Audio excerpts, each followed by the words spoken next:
Всем здравствуйте! Сегодня рассмотрим графики из разных стран, графики резонанса Шумана и графики мощности резонансов. Очень интересные графики. Жаль, конечно, то, что данные с задержкой на пару дней, но все же вот мне интересна была дата 11 ноября. Вот посмотрим на США. Данные Саудовской Аравии недоступны уже очень давно.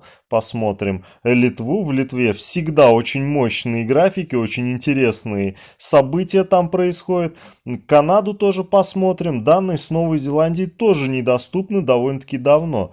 Ну и, конечно же, Южная Африка. Южная Африка, можно сказать, потихонечку так набирает обороты. Там тоже в предыдущие дни были довольно-таки мощные такие события, мощные всплески. Ну, вы увидите это на графиках мощности резонансов Шумана. Ну, как говорится, будем посмотреть. Всем вам приятного просмотра.